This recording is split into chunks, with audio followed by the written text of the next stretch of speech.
എല്ലാവർക്കും ഓണാശംസകൾ. പ്രിയമുള്ളവരെ, വചനജ്വാല 1821 ദിനത്തിലേക്ക് പ്രവേശിക്കുന്ന ഇന്ന് ഓഗസ്റ്റ് 26 ബുധനാഴ്ച എല്ലാവർക്കും ഏറ്റവും സുന്ദരമായ ഒരു സുപ്രഭാതം ആശംസിക്കുന്നു. നമ്മൾ ഇന്നത്തെ വചന വായനയിൽ ഹോസിയ പ്രവാചകന്റെ പുസ്തകം 14-ാം അധ്യായം 1 മുതൽ 9 വരെയുള്ള തിരുവാക്യങ്ങൾ. ഇതോടുകൂടി ഹോസിയ അവസാനിക്കുകയാണ്. നാളെ മുതൽ ജോയേൽ ആരംഭിക്കുന്നു.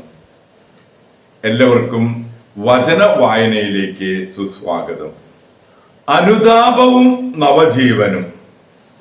ഇസ്രായേൽ, നിന്റെ ദൈവമായ കർത്താവിങ്കിലേക്ക് തിരിച്ചു വരിക. നിന്റെ അകൃത്യങ്ങൾ മൂലമാണ് നിനക്ക് കാലിടറിയത്.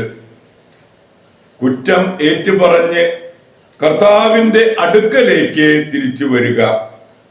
അവിടുത്തോട് പറയുക, അകൃത്യങ്ങൾ അകറ്റണമേ, നന്മയായത് അവിടുന്ന് സ്വീകരിച്ചാലും ഞങ്ങളുടെ അധരഫലങ്ങൾ ഞങ്ങൾ അർപ്പിക്കും. അസീറിയയ്ക്ക് ഞങ്ങളെ രക്ഷിക്കാനാവുകയില്ല. സവാരി ചെയ്യാൻ ഞങ്ങൾ കുതിരകളെ തേടുകയില്ല. ഞങ്ങളുടെ കരവേലകളെ ഞങ്ങളുടെ ദൈവമേ എന്ന് ഒരിക്കലും വിളിക്കുകയില്ല. അനാഥർ അങ്ങയിൽ കാരുണ്യം കണ്ടെത്തുന്നു. ഞാൻ അവരുടെ അവിശ്വസ്തതയുടെ മുറിവുണക്കും. ഞാൻ അവരുടെ മേൽ സ്നേഹം ചൊരിയും. കാരണം അവരോടുള്ള എന്റെ കോപം അകന്നിരിക്കുന്നു. ഇസ്രായേലിന് ഞാൻ തുഷാര ബിന്ദു പോലെയായിരിക്കും. ലില്ലി പോലെ അവൻ പുഷ്പിക്കും. ഇലവു പോലെ അവൻ വേരുറപ്പിക്കും. അവന്റെ ശാഖകൾ പടർന്ന് പന്തലിക്കും. അവന് ഒലിവിന്റെ മനോഹാരിതയും ലെബനോന്റെ പരിമളവും ഉണ്ടായിരിക്കും. അവർ തിരിച്ചു വന്ന് എന്റെ തണലിൽ വസിക്കും. പൂന്തോട്ടം പോലെ അവർ പുഷ്പിക്കും. ലെബനോനിലെ വീഞ്ഞു പോലെ അവർ സൗരഭ്യം പരത്തും. എഫ്രായിം, വിഗ്രഹങ്ങളായി നിനക്കെന്ത് ബന്ധം? നിനക്ക് ഉത്തരമരുളുന്നതും നിന്നെ സംരക്ഷിക്കുന്നതും ഞാനാണ്. നിത്യഹരിതമായ സരളമരം പോലെയാണ് ഞാൻ. നിനക്ക് ഫലം തരുന്നത് ഞാനാണ്. ജ്ഞാനമുള്ളവർ ഇക്കാര്യങ്ങൾ മനസ്സിലാക്കട്ടെ. വിവേകമുള്ളവർ ഇക്കാര്യങ്ങൾ അറിയട്ടെ. കർത്താവിന്റെ വഴികൾ ഋജുവാണ്. നീതിമാന്മാർ അതിലൂടെ ചരിക്കുന്നു. പാപികൾ അവയിൽ കാലിടറി വീഴുന്നു. ദൈവത്തിന്റെ തിരുവചനമാണ് നാം ശ്രവിച്ചത്. പ്രിയമുള്ളവരെ, ആഗോള കത്തോലിക്ക സഭയിൽ ഇന്ന് വിശുദ്ധ മറിയം ബൗവാർദിയെ അനുസ്മരിക്കുന്ന പൊൻസുദിനം. പാലസ്തീനായിലെ ലില്ലിപുഷ്പം, ചെറിയ അറേബ്യക്കാലി എന്നൊക്കെ അറിയപ്പെടുന്ന മറിയം ബൗവാർദി ഉത്തര ഗലീലിയിലെ ഇബിലിനിൽ ജനിച്ചു. മാതാപിതാക്കൾ 12 ആൺകുഞ്ഞുങ്ങൾക്ക് ജന്മം നൽകിയെങ്കിലും ഇളം പ്രായത്തിൽ തന്നെ ഒന്നൊഴിയാതെ അവരെല്ലാവരും മരണമടഞ്ഞിരുന്നു.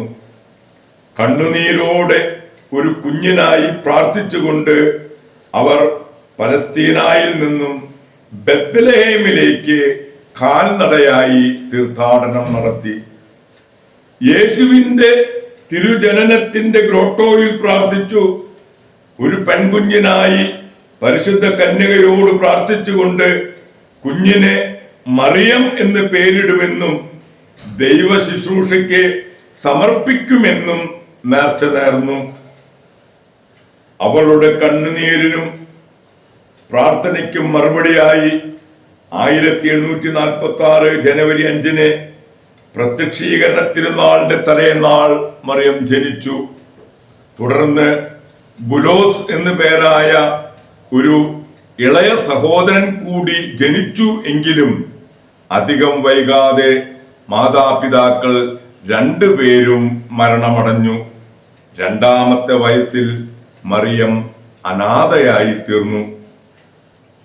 ഇബിന്നിൽ തന്നെയുണ്ടായിരുന്ന പിതൃ സഹോദരൻ മറിയത്തെ സംരക്ഷിച്ചു. മറിയം വളർന്നപ്പോൾ തനിക്ക് വന്ന വിവാഹാലോചനകളെ അവൾ നിരസിച്ചു. എതിർപ്പുകളുടെ മധ്യേ പരിശുദ്ധ കന്യകയുടെ തിരുസ്വരൂപത്തിൽ പ്രാർത്ഥിച്ചിറങ്ങവേ, മറിയം, ഞാൻ നിന്നോടൊത്തുണ്ട്, ഞാൻ നിനക്ക് നൽകുന്ന പ്രചോദനത്തെ പിന്തുടരുക, ഞാൻ നിന്നെ സഹായിക്കും എന്നൊരു ആന്തരിക സ്വരം അവൾ കേട്ടു. താൻ ഒരുക്കിയ വിവാഹം മറിയം നിരസിച്ചതിനാൽ ക്രുദ്ധനായ പിതൃ സഹോദരൻ ഒരു വേലക്കാരിയോടെന്നതിനേക്കാൾ ഹീനമായി അവളോട് പെരുമാറി.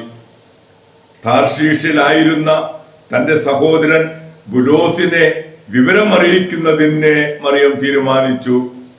സഹായത്തിനായി അവൾ ഇസ്ലാം മതവിശ്വാസിയായ ഒരു വേലക്കാരന്റെ സഹായം തേടി.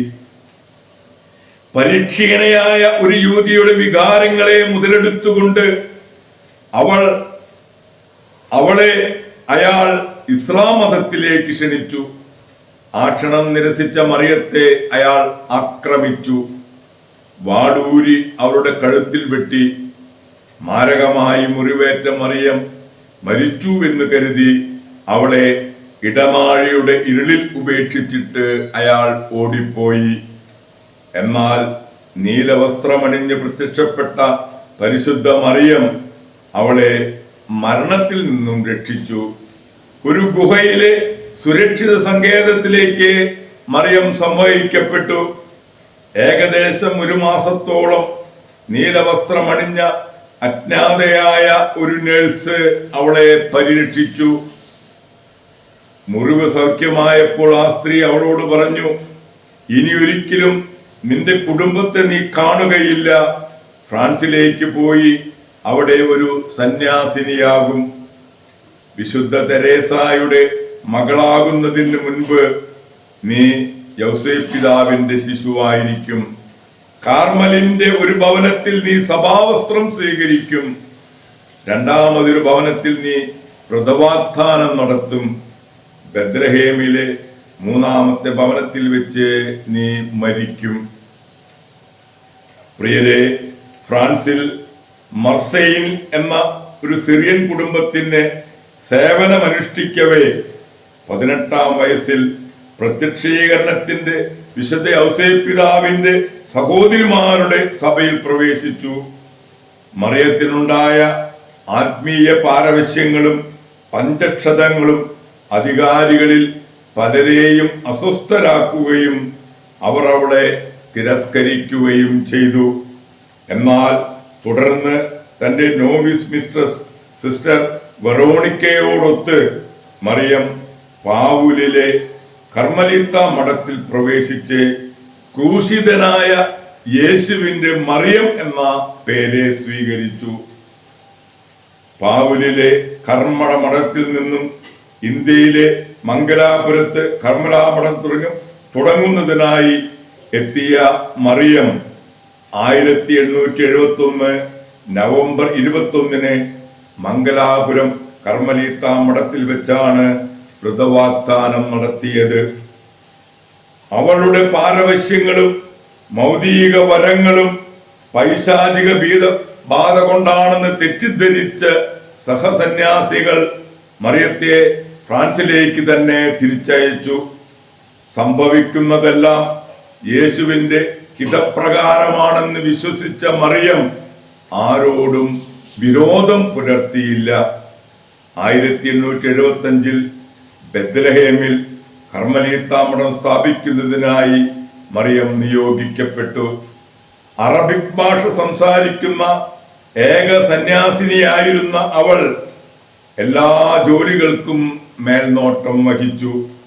നിർമ്മാണ പ്രവർത്തനങ്ങൾക്കിടെയുണ്ടായ ഒരു അപകടത്തിൽ പരിക്കേറ്റ മറിയം 1878 ആഗസ്റ്റ് 26 മരണമടഞ്ഞു. എന്റെ യേശുവേ കാരുണ്യമേ എന്നായിരുന്നു അവളുടെ അന്തിമ വചസ്സുകൾ. എളിമയുടെയും അനുസരണത്തിന്റെയും ഉഭവിയുടെയും ഉത്തമ വിളനിലമായിരുന്ന മറിയം ബൗവാർദിയെ 2015 മെയ് 17 ഫ്രാൻസിസ് മാർപ്പാപ്പ വിശുദ്ധയായി പ്രഖ്യാപിച്ചു. പ്രിയരെ, ഇന്ന് തന്നെ ഒരുപാട് സഹനങ്ങൾ ഏറ്റുവാങ്ങി 17 കൊല്ലത്തെ വാഴ്ചയ്ക്ക് ശേഷം രക്തസാക്ഷിയായ വിശുദ്ധ സെഫിറിനൂസ് മാർപ്പാപ്പയെയും അനുസ്മരിക്കുന്നു. ധീരരക്തസാക്ഷിയായ വിശുദ്ധ സെഫിറിനൂസ് മാർപ്പാപ്പയുടെയും വിശുദ്ധ മറിയം ബൗവാർദിയുടെയും മാധ്യസ്ഥം യാചിച്ച് ഇന്നത്തെ ഈ നല്ല ദിവസത്തിലേക്ക് നമുക്ക് പ്രവേശിക്കാം.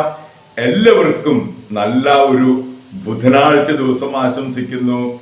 ദൈവം നമ്മെ ഓരോരുത്തരെയും സമൃദ്ധമായി അനുഗ്രഹിക്കട്ടെ.